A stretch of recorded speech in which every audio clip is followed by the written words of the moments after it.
बांग्लादेश और भारत ने द्विपक्षीय व्यापार डॉलर के बदले रुपए में करने का फैसला किया है। बांग्लादेश बैंक के आधार पर ये जानकारी दी गई है।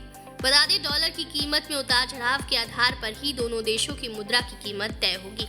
इस प्रक्रिया में काम करने के तरीके पर दोनों देशों के बैंकों को समझौता करना होगा। यही वजह है कि रुपए में कारोबार की प्रक्रिया तुरंत शुरू नहीं होगी। बांग्लादेश बैंक की कार्यकारी निदेशक और प्रवक्ता मिजबाउल हक ने संदेश दिया कि इनमें कम से कम 6 महीने का समय लग सकता है। व्यापारियों और नियमित यात्रियों का दावा है कि टका और रुपए में व्यापार होने की स्थिति में दोनों देशों को फायदा होगा, लेकिन विश्लेषकों की राय में बांग्लादेश और भारत के बीच व्यापार घाटा ज्यादा होने के कारण रुपए में लेन देन में बांग्लादेश को खतरा हो सकता है। बता दें, सेंटर फॉर पॉलिसी डायलॉग के शोध निदेशक खानकर गुलाम मुअज्जम कहते हैं कि रुपए को वैश्विक मुद्रा के तौर पर स्वीकृति नहीं मिली है, इसलिए डॉलर के मुकाबले भारतीय मुद्रा की कीमत में बार बार उतार चढ़ाव आएंगे, जिसका असर बांग्लादेश के साथ लेन देन पर पड़ेगा। बांग्लादेश बैंक के मुताबिक पायलट प्रोग्राम के तौर पर प्राथमिक तौर पर 4 बैंकों के जरिए ये लेन देन चालू होगा।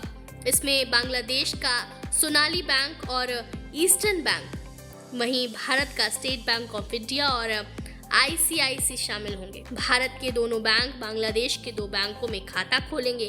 इसी तरह बांग्लादेश के दोनों बैंक भी भारतीय बैंकों में खाता खोलेंगे। लेन देन के लिए स्थानीय मुद्रा को डॉलर में नहीं बदला जाएगा। इसकी विनिमय दर सीधे टका में रुपए और रुपए से टका होगी। इसका मतलब ये है कि बांग्लादेश से भारत आने वाले या भारत से किसी वस्तु का आयात करने वाले उन बैंकों की ओर से तय दर के मुताबिक टका जमा कर सकेंगे। इसी तरह कोई भी भारतीय बांग्लादेश के दौरे या बांग्लादेश से आयात की स्थिति में भारतीय रुपए में कीमत जमा कर सकेंगे। व्यापारियों को उम्मीद है कि भारत के साथ आपसी व्यापार के मामले में इस तरीके से लागू होने पर काफी कम समय में लेन देन करना संभव होगा। वहीं विश्लेषकों का कहना है कि दोनों देशों के आपसी व्यापार में बांग्लादेश घाटे में है। ऐसे में रुपए और टका में लेन देन का प्रस्ताव सैद्धांतिक रूप से ठीक लगने के बावजूद इससे भारत को फायदा होगा और बांग्लादेश के लिए खतरा हो सकता है।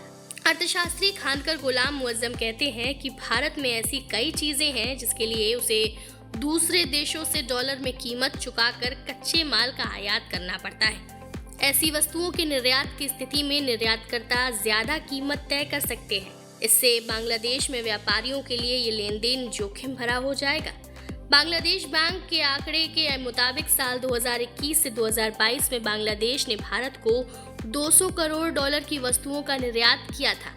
इसके मुकाबले इसी दौरान भारत ने 1619 करोड़ डॉलर की वस्तुओं का आयात किया। वहीं व्यापार घाटे की मात्रा 1400 करोड़ रही। बांग्लादेश से नियमित रूप से भारत का दौरा करने वाले लोगों की राय में भी ये फायदेमंद है।